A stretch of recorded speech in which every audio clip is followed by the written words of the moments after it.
भाई जो गुरु वचन पे डट गे, कट गे फंद 84 के, कट गे फंद 84 के। हम सत्सेवकों पे परमात्मा ने ये विशेष रजा बख्शी है। तो प्रसंग चल रहा था कि गरीबदास जी भी एक आम व्यक्ति की तरह भूमिका कर रहे थे।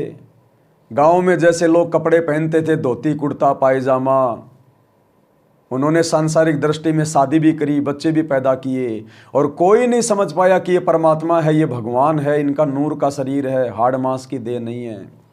लेकिन आज गुरुदेव ने बताया कि गरीबदास जी परमात्मा थे, परमात्मा, और उनको बच्चे पैदा करने की जरूरत नहीं थी। बच्चे पैदा तो उन्होंने समाज की भ्रमणा तोड़ने के लिए उन्होंने पैदा किए अपने वचन से। तो भाई और बहनों, एक बार छोटा सा सत्संग पूज्य गुरुदेव जी के मुख कमल से आदरणीय गरीबदास जी के विषय में कि गरीबदास जी स्वयं परमात्मा थे, बंदी छोड़ थे, फिर भी उन्होंने बच्चे पैदा क्यों किए। उन्होंने इसको बहुत आसान किया है, इसको ऐसा मार्ग बता दिया है कि आप काम करते हुए अपने खेत में, जैसे उन्होंने उदाहरण दे के बताया, नहीं तो उस भगवान ने यहाँ पर आने की कोई आवश्यकता नहीं थी, और ना ही उन्होंने बच्चे पैदा करने की आवश्यकता थी, क्योंकि वो पूर्ण ब्रह्म परमात्मा थे।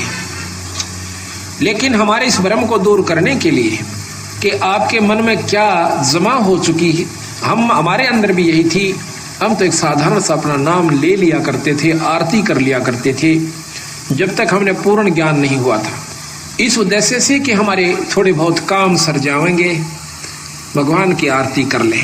बाकी प्राप्ति की हमें कोई उम्मीद नहीं थी, परमात्मा प्राप्ति की। जब से बंदी छोड़ गरीबदासियों का, कबीर साहिब का ज्ञान देखा, इसको समझा, और वे साथ में ये भी पता चला कि ये गृहस्थी थे, बाल बच्चेदार थे, इन्होंने अपने बच्चों के सारी ये क्रियाक्रम किया, विवाह भी किया, और साथ में उनका पालन पोषण भी किया, और फिर भक्ति करके परमात्मा प्राप्ति भी की। तो जब हमारे मन में यह कुछ उत्सुकता पैदा हुई कि जब बंदी छोड़ गरीबदास जी सारे काम को करते हुए पार हुए, तो हम भी हो सकते हैं। तो आया समझ में गरीबदास जी कौन, क्या बताया गुरुदेव ने, पूर्ण ब्रह्म परमात्मा बंदी छोड़। तो आज हमारे गुरुदेव भगवान भी तो गरीबदास जी वाली ही भूमिका निभा रहे हैं, गरीबदास जी वाली ही भूमिका निभा रहे हैं। नर रूप में गरीबदास जी आए, नर रूप में सतगुरु रामपाल जी भगवान आए हुए हैं। हरियाणा में गरीबदास जी आए, हरियाणा में ही सतगुरु रामपाल जी भगवान आए हुए हैं। गरीबदास जी ने भी मुंह बोले माता पिता बनाए, सांसारिक दृष्टि में सतगुरु रामपाल जी भगवान ने भी बनाए। आदरणीय गरीबदास जी ने सांसारिक दृष्टि में शादी की, सतगुरु रामपाल जी भगवान ने भी की।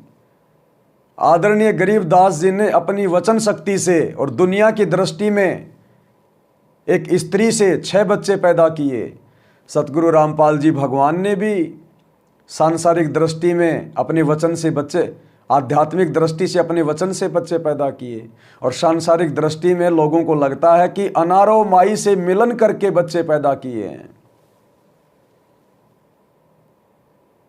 तो भैया, जब सारा सब कुछ करते करते गरीबदास जी परमात्मा हो सकते हैं, और वही भूमिका हमारे गुरुदेव निभा रहे हैं। जाट कुल में गरीबदास जी आए, किसान परिवार में गरीबदास जी आए, और उसी जाट कुल और किसान परिवार में सतगुरु रामपाल जी भगवान आए। सारी समानता। तो जब गरीबदास जी को दुनिया परमात्मा मान सकती है, तो सतगुरु रामपाल जी को परमात्मा मानने में भला क्या देर। और गरीबदास जी से भी बढ़कर लाभ परमात्मा वर्तमान में अपने भक्तों को दे रहे हैं।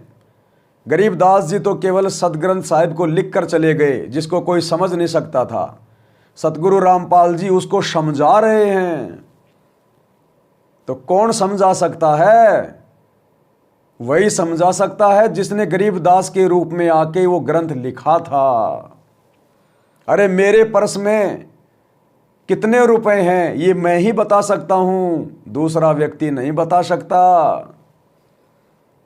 तो इस प्रकार हमने निसंशय हो जाना चाहिए अपने गुरुदेव की स्थिति को देखकर कि हमारे गुरुदेव को सामान्य व्यक्ति, सामान्य नर, सामान्य संत नहीं है, ये स्वयं पूर्ण ब्रह्म परमात्मा है। हमने गरीबदास जी के भक्तों की तरह, गरीबदास जी के परिवार वालों की तरह धोखा नहीं खाना अपने भगवान को पहचानने में।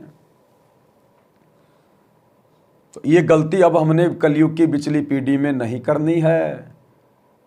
ये सारी भूमिकाएं, ये सारी लीलाएं परमात्मा ने इसीलिए की है कि हम अपने गुरु जी को परमात्मा मान लें, तुरंत मान लें, और उनके विधान से परिचित होकर कि परमात्मा ने विधान बना के छोड़ दिया हर चीज का, भक्ति से लेकर हर वस्तु का। वो सर में दर्द नहीं करता। आज हिसार जेल में बैठकर गुरुजी सर में दर्द नहीं कर रहे।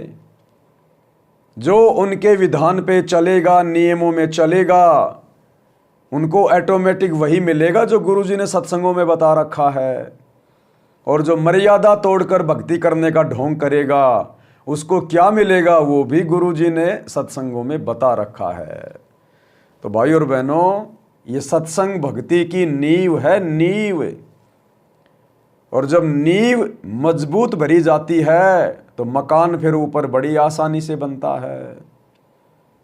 तो जो व्यक्ति अपने गुरुजी के सत्संग रूपी विधान से परिचित हो गया, जो मर्यादाओं से परिचित हो गया, वो व्यक्ति फिर शौपन में भी मर्यादा तोड़ने की नहीं सोचेगा।